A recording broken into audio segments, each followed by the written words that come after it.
It's too far away.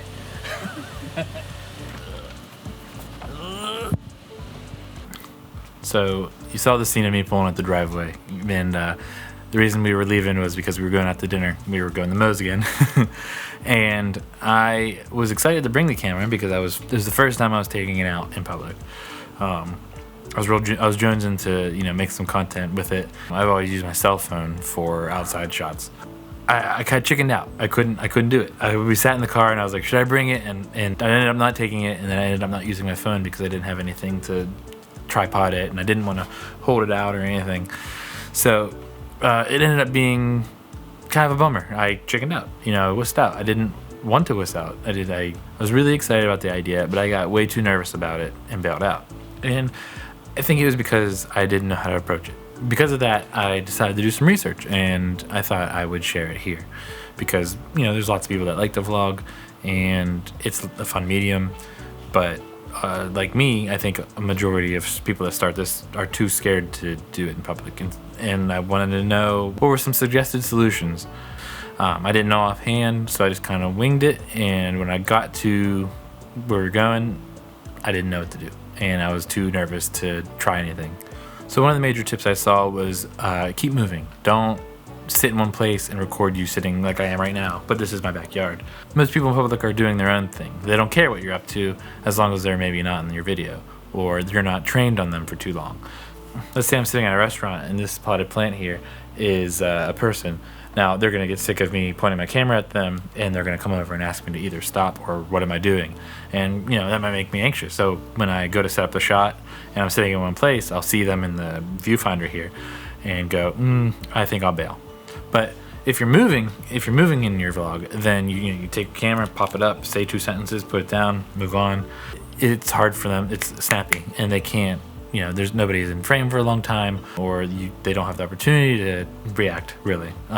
Plus, you can kind of segment your day a little better, and it makes it more of a smooth vlog rather than a talking head like this vlog always ends up being. One way to start is to do it in less populated areas. Start with a short walk like I did with Maybe. I didn't see anybody. She's over there. That's why I keep gesturing over there. On our walks, we would go late at night, and we'd see 1 or 2 people, and that would give me the comfort in vlogging in public and sitting down. Nobody was really watching, but at the same time, for me, I was a little more nervous because one person could walk up, and if they're confident enough to talk, then I'm afraid they're confident enough to take my camera or something like that. But it's a good way to start. Now, if you're staying in one place, people will tend to crowd supposedly or ask more questions. So if you keep on moving, like I mentioned before, they don't have the opportunity to crowd around you or ask the questions, or you might get significantly fewer questions at least. That was more about when you're vlogging. I wanted to talk more about how to handle the camera in public, because talking to a camera is kind of silly in general, because I'm kind of looking at this black circle and that's it. There's nothing else. I can look at the viewfinder, but that looks kind of weird. But I'm talking to nobody. I'm talking to you 9 hours from now, or 8 hours from now, because it's 1 in the morning. But I'd like to preface this with vlogging in public is tough because you're talking to yourself. You're talking to this black circle. And one way around that is to bring a friend along on your adventure or whatever you're doing and making them a part of it, talking to them. And that makes it more interesting because you feel more comfortable talking than you would just talking to this black circle in public, which is already nerve-wracking. One tip was to have them come along with you, but do not engage with them. So they're just around, maybe shoot the conversation in their area or shoot the conversation in their direction, but it's about you talking to the camera, not you talking with your friend. That'll get you more confident about talking one-on-one with the camera, even though the person's there.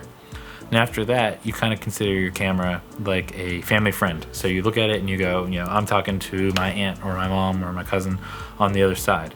And that makes it more personable. It seems like you're video calling a close relative opposed to talking to a machine in public by yourself, which is kind of goofy looking.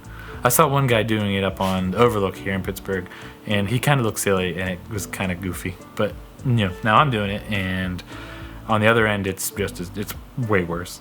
It's not way worse. It's way more challenging than I expect. Going along with the tip earlier about recording in less populated areas, if there is somebody around, try to not keep them in the video. People get weird about it. So like, let's say again, this potted plant is it, you know, I could position the camera here, and now they can't see. They might just come over and ask what you're doing, and you say, hey, no, I cut you out. And if they do have a problem with it, you can ask them if you can blur them out or if you should move. But bottom line is, you should try not to have them in it. You don't know how comfortable anybody is or anything like that. And if you wanted to try, and opposed to a friend, it might be best to try to find other creators that are also doing this, because, you know, having one person with a camera is weird, but having several makes it like, oh, what are they up to? Are they making a movie? Seem more professional. Seems like these people know what they're doing, opposed to like somebody training your camera, like putting their phone on you. And number one is, the more you do it, the easier it gets. That getting started is my challenge. I've tried for a week and a half to do a vlog on the bus, and then a little bit downtown when I have to go into the office, and then back home. That one you saw about the public transportation system, that one was the first really in public one, and I was super nervous the whole time, and I wasn't really prepared. I didn't have my tripod to set up nice shots or anything like that. But I had a lot of fun with that one regardless, and I gotta keep doing those kind of things to make this more comfortable. But bottom line is, at the end of all this, vlogging is awkward. It's gonna be a challenge to get over that awkwardness, you know, awkward pimply stage of making a video. And if you've never done it before, it's brand new. So not only is it scary and intimidating, it's unknown, which, you know, adds to the scariness factor of it. But again, you just gotta start and just gotta do it. And today I should have just brought the camera along and forced it. Even if I didn't use the footage, I should have tried to do it. And that would have helped me with tomorrow's or Mondays or Tuesdays or Wednesdays. This is a short one, and it was about like my own shortcomings, but I hope the tips may have helped somebody. I picked them up from posts and other creators and things like that. And most of them are kind of common sense, but hearing them suggested in several places really shot home what they were trying to get across. So next time I go out, I think I'm gonna bring the camera and try to get some stuff. Now, a challenge for me in PA is I'm not sure what recording laws are here. So like, I'm sure I know I can record in like a park, or I can record while I'm walking around. I'm sure I can record while I'm taking a walk on the sidewalk or in the street or riding a bike or you know, anything in a public space. But if I was gonna go into a private business, or let's say somebody's home, which that's too far, but a private business or anything like that, I think the laws get a little different, and I'm not sure I'm allowed to record there. I do have to ask around. Maybe I'll follow up after this one, the different types of consent states and then what that might mean. I'm sure they're unique per state in the US, plus outside the country. If there's any tips that you know, please post them in the comment section below, or you know, send me a message. I'd love to hear it. More tips the merrier. Everybody's trying to get better every day, and any kind of suggestion is wonderful. If you liked the video and you got this far, please like and subscribe. And it was fun finding these out. I'm gonna edit this as fast as I can because I want to go to bed. Good night.